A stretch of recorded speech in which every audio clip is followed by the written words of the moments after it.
Hello student, welcome to Srijan, a promise of quality education. তো দেখো তোমাদের সামনে আমরা পেয়ে গেছি আজকে আরজিনাকে। তো অনেক দিন থেকেই আমরা আরজিনাকে পাচ্ছিলাম না, কারণ তার ব্যস্ততা। সে আজকে এখন এইমস কল্যাণীতে বিএসসি নার্সিং নিয়ে পড়াশোনা করছে। তো ওর ছুটি না থাকার কারণে তোমাদের সামনে ওর ইন্টারভিউটা আমরা আনতে পারিনি। ওর যে লাইফের জার্নি সেটা শেয়ার আমাদের এখন পর্যন্ত করা হয়ে ওঠেনি। তো আজকে তোমাদের সামনে পেয়ে গেছি। তো আমাদের প্রত্যেকের জীবনের যে একটা জার্নি পথ থাকে, যে আমরা মানে একটা শুরুয়াত থেকে তার শেষ পর্যন্ত একটা লক্ষ্যে পৌঁছে যাওয়া পর্যন্ত, সেইখানে অনেক ধরনের মানে কি বলবো আপস অ্যান্ড ডাউনস থেকে শুরু করে প্রিপারেশন থেকে শুরু করে প্রত্যেকটা জিনিস আমাদের এই যে জার্নি পথের মানে সাক্ষী হয়ে থাকে। তো সেই যে আজকে জার্নি পথ সেটাই আমরা শেয়ার করব তোমাদের সাথে। তো আরজিনা এখন এইমস কল্যাণীতে আছে। তার যে এক্সপিরিয়েন্স, সে কীভাবে এই জায়গাটায় পৌঁছালো সেইটা নিয়ে আজকে আমরা বিস্তারিত জানবো। চলো আজকে তার সাথে কথা শুরু করা যাক। তো আরজিনা, প্রথমেই অনেক অনেক অনেক শুভেচ্ছা যে তুমি আজকে এই জায়গায় পৌঁছে গেছো। তোমার কেমন লাগছে বলো? খুবই ভালো লাগছে, আমি চলে গেছি এখানে। ওকে। তো এই যে তোমার এইমসের জার্নিটা হলো, এই জার্নিটা নিয়ে আজকে আমরা সবার সাথে শেয়ার করব। ওকে। তো তুমি বলো যে তোমার এই যে এইমসের জন্য আলাদা করে নিশ্চয়ই পরীক্ষা দিয়েছিলে। হ্যাঁ, তো পরীক্ষার এটা কি ইউনিটের সাথে হয় না সেপারেটলি হয়? এটা এমসে বিএসসি নার্সিং বলে একটা সেপারেট এক্সাম হয়, ওটা ওকে। থেকে। আচ্ছা, তো এখানে তোমার র্যাঙ্ক কত হয়েছিল? 1397, 1397। আচ্ছা, তো অল ইন্ডিয়াতে দেখো জেনারেলে 1397 র্যাঙ্ক করেছিল আরজিনা। তো আরজিনার আমি একটুখানি আমাদের সাথে পথ চলাটা বলে দিই। আরজিনা অলরেডি যখন ক্লাস 11-এ পড়ে তখন ও আমার কাছে পড়তে আসে, এবং তখন আমি সিম্পলি ফিজিক্স পড়াতাম, এবং তারপরে স্ট্রাকচারালি যখন আমরা সৃজন স্টার্ট করলাম, দেন সৃজনে ও পড়াশোনা করে 12, এবং তারপরে ও আমাদের কাছে 1 বছর প্রিপারেশন নেয় ড্রপ দিয়ে। তো সেক্ষেত্রে তাকে প্রথম থেকে আমরা দেখছি আজকে যেমন ওকে শান্তশিষ্ট যেমন দেখতে পাচ্ছ, এক্স্যাক্টলি সবসময় এরকম, মানে একদম ওবিডিয়েন্ট। প্রত্যেকটা স্যারের কাছ থেকে ওর একটাই মানে সুনাম যে ও খুব ওবিডিয়েন্ট। প্রত্যেকটা স্যার যেরকমভাবে ওকে মানে পড়ায় বা যেভাবে বলে করে আনার জন্য হোমওয়ার্কগুলো, প্রত্যেকটা জিনিস অ্যাজ ইট ইজ করতো প্রথম থেকেই। তো আরজিনা, আমি একটা কথা জিজ্ঞাসা করবো, তুমি এত ভালো র্যাঙ্ক করলে অল ইন্ডিয়াতে 1397, নিশ্চয়ই তোমার নিটেও পরীক্ষা দিয়েছিলে, বা নিট তোমার কি এইমসটাই মানে টার্গেট ছিল বিএসসি নার্সিং, না নিট বা অন্য কিছু ছিল? না, আমার এমসে এরকম টার্গেট ছিল না যে আমি বিএসসি নার্সিং করব। আমার প্রথম টার্গেট ছিল নিটে ডক্টর হওয়ার। কিন্তু ওটা যেহেতু হয়নি, মানে র্যাঙ্কটা সেইরকম ছিল, 536 পেয়েছিলাম, কিন্তু হয়নি যেহেতু, তাই আবার যেটা পেয়েছি সেটাতেই আমি চলে গেছি। যেহেতু টাইমটাও অনেকটাই হতো আর ফ্যামিলির অনেকটা কারণ ছিল, তাই আমি যেটাতে প্রথম পেলাম সেটাতেই চলে গেছি। আচ্ছা, তো দেখো মানে জীবনে কিন্তু একটা কি বলবো মানে মানে একটা স্যাড থিং অনেক সময় থেকেই যায় আমাদের লাইফের। তো ও মানে যে ইয়ারে এক্সাম দিল লাস্ট ইয়ারে, তাতে 536 ওর কিন্তু স্কোর হয়। তো আর একটা বছর চাইলেও পারতো করতে, কিন্তু সত্যি কথা বলতে গেলে ও যে ব্যাকগ্রাউন্ড থেকে বড় হয়েছে বা যে ব্যাকগ্রাউন্ড থেকে ও পরীক্ষা দিল লাস্ট ইয়ারে, তাতে কিন্তু সেটা সত্যি অনেকটা দুঃখজনক ব্যাপার হয়েছে ওর সাথে। কারণ ওর ফ্যামিলিগত দিক থেকে অনেকটাই ও সাফার করেছে। কারণ ওর মায়ের অপারেশন থেকে শুরু করে অনেক কিছু ওর জীবনে আসে আপস অ্যান্ড ডাউনস, সেগুলো আর কি কাটিয়ে উঠতে ওকে হয়, বাড়িটা সামলাতে ওকে হয়েছে একসময়। তো প্রথমে জিজ্ঞাসা করবো এবার যে তোমার মা কেমন আছে এখন?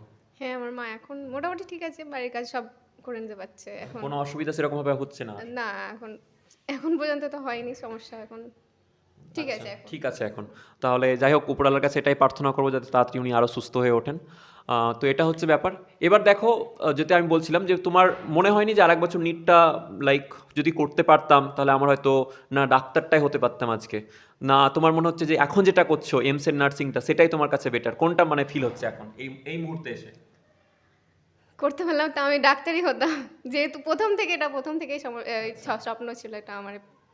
উম, হয়ে গেছে, এখন যেটা এখন আছে সেটাই আমি চালিয়ে যেতে চাই। ওকে। তো এরপর থেকে তুমি যখন এমসে গেলে, এমসে যাও, দেখো এখন আমরা একটা স্কুল লাইফ কাটাই, স্কুল লাইফ কাটানোর পরে আমরা কলেজ লাইফে যাই, আর তোমার কাছে একটা এইমস। তো এইমস আমরা শুনেছি যে অনেক একটা আলাদা রকমের জায়গা, তুমি কিভাবে বলবে সেটাকে? এমস সবার একটা স্বপ্ন থাকে যে হ্যাঁ এমসে পড়বো, ডাক্তার হবো বা নার্সিং হবো, যে কোনো ইসের জন্যই, সব ফিল্ডের জন্য এমস মানে একটা আলাদাই পজিশনে থাকে। তো তো ওখানে খুবই ওখানকার বিবরণগুলো একটু দাও। খাওয়া দাওয়া থেকে শুরু করে পড়াশোনা, সব কিছুই একটা আলাদা। এখানে যেমনভাবে পড়ছি করছি, ওখানে গেলেই বুঝতে পারবে সেটা কেমন, মানে টাইম, পাংচুয়ালিটি, খাওয়া দাওয়ারই সব কিছুই একটা হাই লেভেলে থাকে। আচ্ছা, তো এমসের তোমরা যে হোস্টেলে থাকছো, এগুলোর যে কস্ট বা খরচা সেগুলো কিরকম কি আছে? হোস্টেলের কোনো খরচা নেই, এমসে অ্যাডমিশন হতে গেলে ওখানে কিছুটা মানে আমার যে যতটা লেগেছিল 3,000 টাকা ওটাই লেগেছে, আর লাগেনি এখন পর্যন্ত। আচ্ছা, আর তাহলে লাগবেও না, আর যে কোনো আমরা যদি মনে করি যে এইমসে পড়তে গেলে হয়তো প্রচুর টাকা লাগছে, বা আমরা সবাই কি ডাক্তারি বা নার্সিং পড়তে পারবো, এরকম কোনো ব্যাপার নেই। যে মোটামুটি একটা এতে যদি থাকে ফ্যামিলি কন্ডিশনস, বা আমরা স্কলারশিপের থ্রু থেকেও আমরা পড়তে পারবো, কোনো বিশেষ খরচা নেই তো? না না, কোনো খরচা নেই। স্কলারশিপও আছে একটা, স্কলারশিপে পুরো বছরটাই হয়ে যাবে 60,000 টাকা যেটা আছে। আচ্ছা।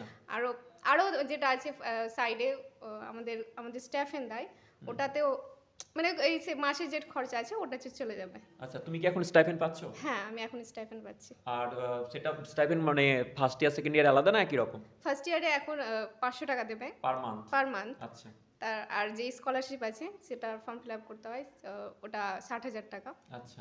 আর তারপর থার্ড ইয়ারে গিয়ে ওটা বাড়বে, ওটা 15,000 তোমাদের জন্য? হ্যাঁ। তাহলে দেখো থার্ড ইয়ারে গিয়ে জন্য থাকতে তোমরা 15,000 টাকা মতো তোমরা স্কলারশিপ থেকেই তোমাদের চালাতে পারবে। ওটা স্টাইপেন্ড, ওটা কলেজ Stipend। থেকে দেবে, আর স্কলারশিপ ওটা আবার আলাদা। হ্যাঁ। ওকে, তো দেখো তোমাদের কিন্তু একটা যেটা মানে জায়গা, স্বপ্নের জায়গা এইমস, সেটা কিন্তু আজকে আরজিনা পৌঁছেছে, তোমরাও পৌঁছাতে পারবে। ওর থেকে একটু গাইডেন্স তোমরা অবশ্যই নাও। মানে আরজিনাকে আমি যদি আমার তরফ থেকে বলি যে ও কীরকম ধরনের স্টুডেন্ট, তাহলে আমি বলবো যে বিশাল যে একদম হাইলি ট্যালেন্টেড সেরকম কিন্তু মানে প্রথম থেকে ছিল না। ওর সামনে আমি বলছি, কিন্তু ওর মধ্যে একটা জিনিস প্রথম থেকে ছিল, ডেডিকেশন।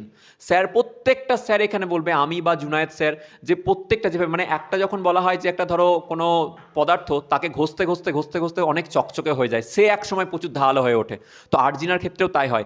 আরজিনা যখন পড়তে আসে তখন সে একরকম ছিল, আর আরজিনা যখন পড়ে 1 বছর এখান থেকে বেরোলো, সে নিজেকে এতটা পরিমাণে স্যারেদের সাথে মানে সহায়তা করে নিজেকে ঘষেছে, নিজেকে এমনভাবে মেজেছে যে আজকে সে একটা সাইনিং স্টার হয়ে গেছে। ঠিক আছে, মানে যেটার স্বপ্ন থাকে যে আজকে আমি গোটা অল ইন্ডিয়াতে তোমার যে সিট থাকে এইমসের, সেটা কিন্তু খুব লিমিটেড। কতগুলো সিট ছিল আশা করি? 60 না সিট মানে 60 60খানা সিট এই তোমাদের কল্যাণীতে। তো কল্যাণীতে মাত্র এমসে 60খানা সিট ছিল, তার মধ্যে কিন্তু ও একটা পেয়ে গেছে। তো এটা কিন্তু অনেক বড় ব্যাপার। ঠিক আছে, তো যাই হোক, ওর জার্নিটা শুনবো। এবার তুমি বলো পড়াশোনাটা কিভাবে করতে সেই সময়? পড়াশোনা আমি এখানে 8টার সময় আসতাম, টিফিন নিয়ে চলে আসতাম, খাওয়া দাওয়া করে টিফিন নিয়ে চলে আসতাম। এখানে ক্লাস হতো, কোচিং প্রথমে টিউশনের মতো হতো, তারপরে স্যাররা পড়িয়ে দিতে চলে যেতেন, তারপরে আমরা নিজেরাই সেলফ স্টাডি করতাম। তারপরে আবার বিকালে স্যাররা আসতেন, পড়াতেন, আর স্যাররাও থাকতেন, গাইড করতেন। তারপরে আর 8:30টার সময় চলে যেতাম আবার বাড়ি। মানে আমাদের এখানে যে রুলসটা আগে ছিল, যদিও এখানে একটু একটু ডাইলিউট হয়েছে রুলটা, যে আমাদের এখানে ছিল সকাল 8টায় আসতে হতো। মানে আমি সেই রুলসগুলো এইভাবে তৈরি করেছিলাম, সকাল 8টায় ওরা ঢুকে যেত, ওরা খাবার দাবার নিয়ে চলে আসতো এখানে, এবং খাবার দাবার নিয়ে এসে তা দিনমান এখানে বসে পড়াশোনা করতো আমাদের চোখের সামনে থেকে। দিন রাত্রেবেলায় আবার পড়াশোনা হয়তো ক্লাস, তার মধ্যে ক্লাস যেগুলো থাকতোই। তারপরে রাত্রেবেলায় মোটামুটি পড়াশোনা করে আবার 8টা সাড়ে 8টার সময় ওরা বার হতো। তো এরকমভাবে আমাদের এখানে পড়াশোনা সেই সময় হয়েছে, ওরা করেওছে। এবং আজকে আমাদের যে সফলতা, যে তোমরা দেখবে আমাদের আর একটা ভিডিও দেওয়া আছে ভীমের, সেও পেয়েছিল। তো সে এখন যাদবপুরে আছে, ইঞ্জিনিয়ারিং পড়ছে। তো এরকমভাবে আমরা এফোর্ট দিয়ে চালাচ্ছি জায়গাটাকে। দেখা যাক কতটা কি তোমাদের কাজে আমরা আসতে পারি, তোমাদেরকে তোমাদের স্বপ্নে পৌঁছে দিতে পারি। তো আরজিনা, বলবো তোমার যে পড়া নিটের প্রিপারেশনটা থেকে এমসে প্রিপারেশন, তোমার এক্সাম দিলে এমসের জন্য যে বিএসসি নার্সিংয়ের, সেটা ফারাকটা কতটা ছিল? কোয়েশ্চেন কি একই রকমের পড়ে, না কোয়েশ্চেনও প্যাটার্ন আলাদা হয়? না, কোশ্চেন সেই একই রকমই থাকে, নিট লেভেলেই থাকে। তো ওখানকার কোয়েশ্চেন প্যাটার্নটা কিরকম? কতগুলো কোয়েশ্চেন থাকে? 20টা করে থাকে, 20টা মানে করে? বায়োলজি, ফিজিক্স, কেমিস্ট্রি 20টা করে থাকে। টোটাল 20টা করে কোয়েশ্চেন, মানে টোটাল 60খানা কোয়েশ্চেন, 3 20 60। আর সেই ইংলিশ থাকে, আচ্ছা। জেনারেল নলেজ থাকে, টোটাল 100টা থাকে। টোটাল 100টা কোয়েশ্চেন। আচ্ছা, তো 100টা কোয়েশ্চেনের মধ্যে তুমি কতটা মোটামুটি অ্যাটেম্প্ট করেছিলে? আমি সেই 70-80টা এরকম অ্যাটেন্ড করেছি। 80টার মধ্যে অ্যাটেম্প্ট করেছিলে।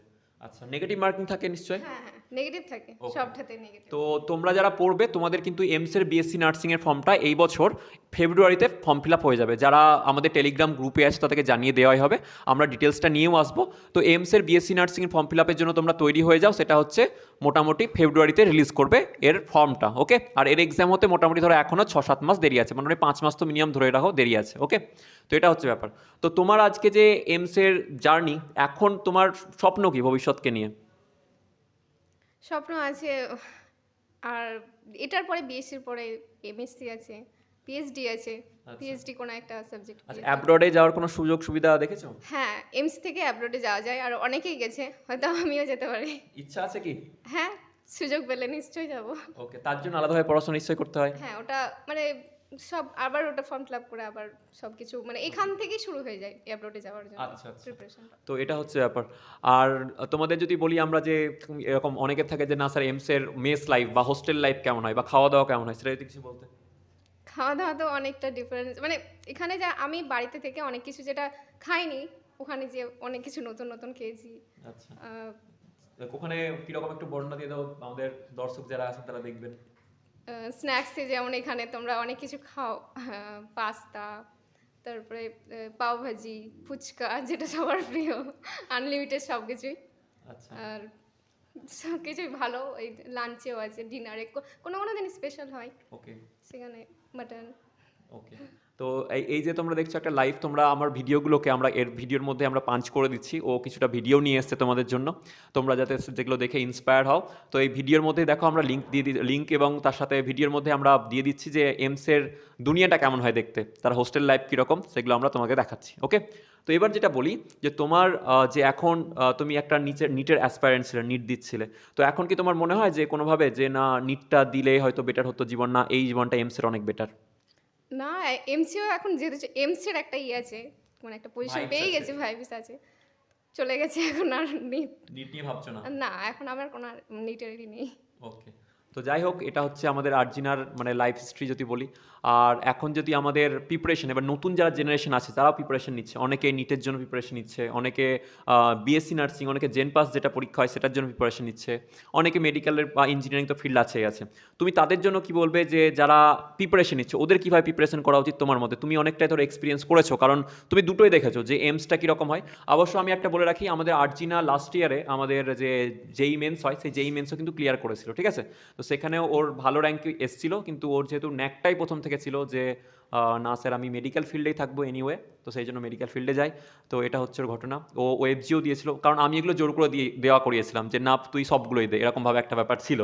যাই হোক, তো আমি যেটা একটা বলি যে আমি যেরকম এখানে তোমাদেরকে রেখেছিলাম একটা বিশাল কড়া শাসনের মধ্যে ছিলে, যে 8টার সময় আমার ক্লাসের মধ্যে ঢুকতে হবে, নাহলে তোমাকে ঢুকতে দিতাম না। অনেক সময় তো 30 মিনিট লেট করে এসছো, তোমাদেরকে আর ঢুকতে দেওয়া হতো না। তো বলো তুমি এই জিনিসটা এখন ফ্রিডম মনে করছো এমসে যাওয়ার পরে? আমার থেকে স্যার আপনার থেকে তো বেঁচে গেছি, আর তো আমাদের কোনো মানে কেউ মানে একদম পাখি যেমন মুক্ত ডানায় নিয়ে আকাশে ওড়ে সেরকম একটা ব্যাপার, না কি মনে হচ্ছে যে ওখানে গিয়ে আরেকটুখানি বদ্ধ হয়ে গেছি, ওখানে আরো রুলস রেগুলেশনস আছে? বদ্ধর ব্যাপারটা নেই, কিন্তু পড়াশোনার সময় পাংচুয়ালিটি মেনটেন করতেই হবে, আর সেটা 1 মিনিট কি আধ সেকেন্ডও মেনটেন করতে হবে। তা এখানকার থেকে আরো ডিফিকাল্ট নাকি? হ্যাঁ, পড়াশোনার ব্যাপারে কোনো চলবে না, পড়াশোনাতে পড়াশোনাই চলবে, তারপরে তুমি ফ্রিডম যখন ইচ্ছে যেতে পারো, কোনো এরকম কিছু কোনো নেই। ইনসিডেন্ট হয়েছে যে তুমি ধরো আমি যেরকম এখানে করতাম যে না ক্লাসে ঢুকতে দেবো না, লেট করে এসছো, হ্যাঁ ওখানে হয়েছে? হ্যাঁ, আমার হয়নি, আমার ফ্রেন্ডের হয়েছিল। সেই 1 মিনিট লেট করেছিল, ওর টয়লেটে একটু গিয়েছিল হয়তো কোনো ব্যাপারে, তো ওর লেট হয়ে যায় 1 মিনিট, আর তারপরে স্যার বলে যা তুমি টয়লেটে যাও, টয়লেটে গিয়ে পড়াশোনা করো। ওখানে আর কি করতে হবে না, তাহলে তো class- এটা তো আমার থেকেও ভয়ানক হ্যাঁ ডিসিপ্লিনের দিক থেকে। হ্যাঁ, 5 মিনিট লেট হলেও তোমাকে অ্যাপ্লিকেশন জমা দিই, মানে ওটা ওটা থেকে যাবে, অ্যাপ্লিকেশনটা তোমার রিসার্চ ফাইলের সাথে থেকে যাবে। আচ্ছা আর আচ্ছা, মার্কস ওখানে দেওয়ার সময় লাইব্রেরি অ্যাক্সেস সব কিছু ঠিকঠাক আছে? লাইব্রেরি সব সব Anytime? হ্যাঁ, এনি টাইম নয়, টাইম একটা ফিক্স আছে, 10টা পর্যন্ত, রাত 10টা পর্যন্ত খোলা থাকবে ওটা। ওকে। আর পড়াশোনা ওখানে সবাই করে, প্রফেসর থেকে শুরু করে স্টুডেন্ট সবাই একসাথে। আচ্ছা, ওখানকার প্রফেসরসদের কিরকম কোঅপারেশনস পাওয়া যায়? হ্যাঁ, প্রফেসর ভালোভাবেই কোঅপারেশন করে, কোঅপারেট। মানে প্রত্যেকে ফ্রেন্ডলি ব্যবহার করে? হ্যাঁ, আচ্ছা পড়াশোনার সময় তো ওটা তো সবাই হবে একটু করা, কিন্তু ফ্রেন্ডলি সব।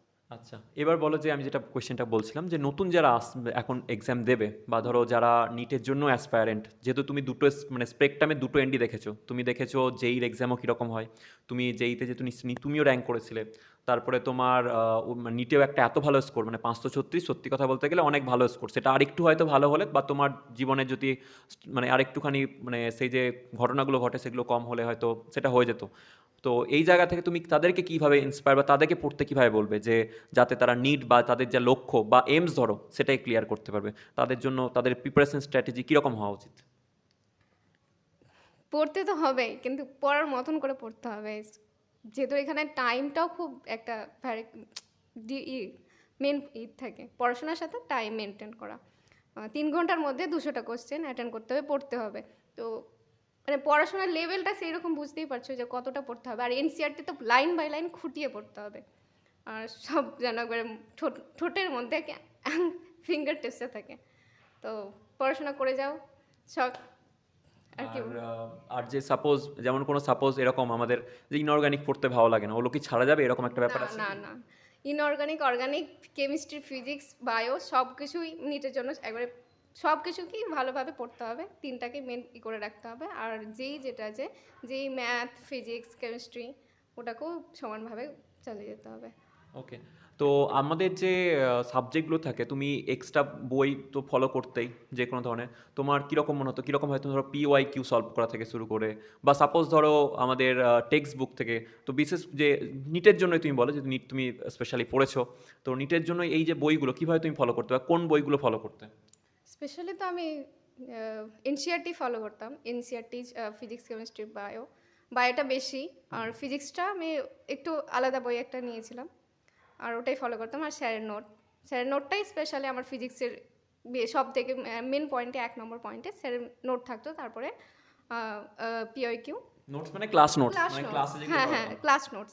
আর যে কোশ্চেনগুলো করাতেন ওগুলি আমি প্র্যাকটিস করতাম। আর পিআইকিউ, PYQ সাজেশন, পিআইকিউ, হ্যাঁ। তাই তো? আচ্ছা। তো এটা হয় বেসিক্যালি যে হাজারগুলো বই পড়বো না কটা বই পড়বো সেরকম ধরনের, তো আমারও সেটা আমি ওদেরকে এইভাবেই পড়িয়েছি যে না, হাজারটা বই পড়ার দরকার নেই, যে না প্রত্যেকটা বই পড়লাম কোনোটাই ঠিকঠাকভাবে পড়লাম না। তো একটা পার্টিকুলার ওয়েতে আমাদের যে প্রপার স্ট্র্যাটেজি মেনটেন করে পড়া উচিত। তো এটা আমাদের যাই হোক আমরা দেখলাম, আমাদের সেটা আর্জিনাও বললো যে না সেইভাবে ও পড়াশোনা করেছে। তো তোমাদের দেখো যে লাইফের যে কোনো ধরনের সিচুয়েশনস আসতে পারে আমাদের কাছে অনেক ধরনের মনে হবে যে এবার লাইফটা হয়তো সত্যিকারের স্টপ হয়ে যাচ্ছে, বা আমাদের জীবনটা অন্যভাবে চলছে, যেটা হয়তো আমরা চেয়েছিলাম সেইভাবে হচ্ছে না। তখন আমাদের যে মেন লক্ষ্য, সেই লক্ষ্যগুলোকে স্থির রাখতেই হয়, কিছু করার নেই। মানে আমাদেরকে যদি জীবনে কোনো কিছু করতে হয়, একটা গোল অ্যাচিভ করতে হয়, সেই গোলের মধ্যে আমাদেরকে নিজেকে স্থির রাখতেই হবে, সেটা যে কোনো পরিস্থিতি আসুক না কেন। তো এই আর্জিনার মধ্যে এই জিনিসটা ছিল, প্রথম থেকে দেখেছি যে ওর বাড়িতে এত পরিশ্রম, নিজে রান্না করে রেখে এসে হয়তো এখানে পড়াশোনা করেছে, এরকমও টাইম গেছে। কারণ আমি নিজে জানি কাকিমা একসময় এমনভাবে অসুস্থ হয়ে পড়ে, আর্জিনার মা, যে ও মানে ওকে দায়িত্বটা আর কি সংসারে এরকম নিতে হয়, এরকম ব্যবস্থায় চলে গেছিলো, যেটা আমি বললাম এর আগেও। তো যাই হোক, আর্জিনা এর মধ্যে দিয়ে তার সফলতার জায়গায় পৌঁছে গেছে। আজকে আমাদের কাছে গর্ব যে না, আর্জিনা এখন এমসে আছে, মানে আর ওর মতো একজন সত্যি ক্যান্ডিডেট পাওয়া আমাদের কাছে খুব মানে গুরুত্বপূর্ণ ব্যাপার। ওর যখন শপথ গ্রহণ অনুষ্ঠান, সেখানে আমাদেরকে ও ডাকে। তারপরে ওর প্রত্যেকটা মুহূর্তে যে স্যার আমি আজকে কী করছি, স্যার আমি আজকে এই জায়গায় আছি, বা এইভাবে আমাদের স্যার হচ্ছে, যে কোনো ধরনের নতুন এক্সপেরিমেন্টসে কিন্তু আমাকে ফোন করে শেয়ার করে। আমি যতটা পারি গাইড করার, এবং আমার তো এখন আমার থেকে আর্জিনা অনেক ব্যস্ত হয়ে গেছে, ওকে ফোন করে আমাকে পারমিশন নিতে হয় যে তোর সাথে কথা বলা যাবে কি না, এরকম একটা ব্যাপার। তো যাই হোক, তুমি এইভাবে পড়াশোনা করো, আমাদের পুরো সৃজন টিমের থেকে তোমাকে মানে অনেক অনেক শুভেচ্ছা। যে কোনো ধরনের প্রবলেম হোক না কেন, আমাদের যে কোনো ধরনের হেল্প হোক না কেন, তোমরা আমাকে বা আমাদের টিমকে জানাবে। আমরা মানে সবসময় তোমাদের সাথে আছি। প্রত্যেকটা স্টুডেন্টকেই বলছি, পড়াশোনাটা করো, তোমাদের সাথে আমরা সর্বদা আছি। কোনোভাবে এরকমভাবে ভাববে না যে তোমাদের জায়গাতে তোমরা হয়তো অ্যালোন। হয়তো আমরা তোমাদের থেকে, যারা অনলাইনে আমাদের সাথে পড়াশোনা করছে, হয়তো ভাববে যে স্যার আপনাদের থেকে তো আমরা ডাইরেক্ট কানেকশন পাচ্ছি না। অনেকে আমাকে পার্সোনালি মেসেজ করে, অনেকে আমাকে পার্সোনালি ফোনও করে। তো তোমরা আমাকে ফোন করো, মেসেজ করো, আমাদের কেউ কোনো স্যার ডিস্টার্ব ফিল করবে না।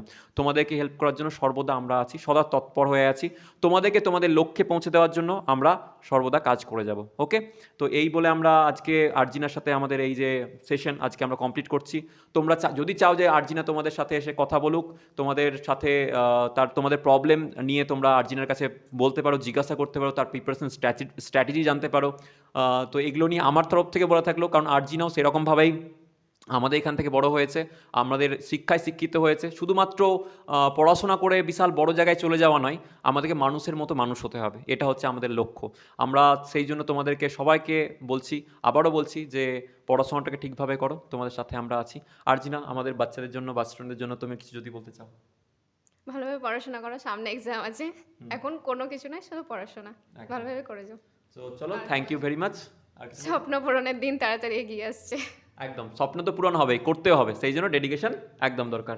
ঠিক আছে, তো চলো আজকের মতো এখানে আমাদের সেশন শেষ হলো। এরপরে যদি আমরা আবার পাই, তোমাদের জন্য আবার রিকোয়েস্ট থাকে যে তোমরা আর্জিনার থেকে কোনো কোয়েশ্চেন জিজ্ঞাসা করতে চাও, তাহলে অবশ্যই তোমরা কমেন্ট সেকশনে আর্জিনাকে কোয়েশ্চেন করতে পারো, আর্জিনা তোমাদের রিপ্লাই করবে। তুমি রিপ্লাই করতে পারবে তো? হ্যাঁ হ্যাঁ হ্যাঁ। ওকে, তো আরজিনা তোমাদেরকে কমেন্ট সেকশনে রিপ্লাই জানিয়ে দেবে, ঠিক আছে? কোনো অসুবিধা নেই, তোমরা কমেন্ট কোয়েশ্চেন করো, তোমাদের যে কোনো ধরনের কোয়েশ্চেন থাকলে সেটা করো, তোমরা কীভাবে যাবে, কীভাবে ফর্ম ফিল আপ, এনিথিং, তোমাদের অনেক ডাউট থাকতে পারে, কোয়েশ্চেন থাকতে পারে, সেগুলো করবে, অসুবিধা নেই। আর তোমাদের জন্য তো বলে রেখেছি সারপ্রাইজ গিফট আসছে, সারপ্রাইজ গিফট খুব তাড়াতাড়ি আসছে, আমাদের 5K সদস্য হতে যাচ্ছে, সেই জন্য তোমাদের জন্য গিফটটা 10 তারিখ ফেব্রুয়ারিতে আমরা মানে এক্সটেন্ড না করে খুব তাড়াতাড়ি নিয়ে আসছি। তো দেখা হচ্ছে নেক্সট ভিডিওতে খুব তাড়াতাড়ি, আর আরজিনার সাথেও দেখা হচ্ছে, যদি তোমরা চাও তো আমরা আবার দেখা করবো, ঠিক আছে? Thank you very much.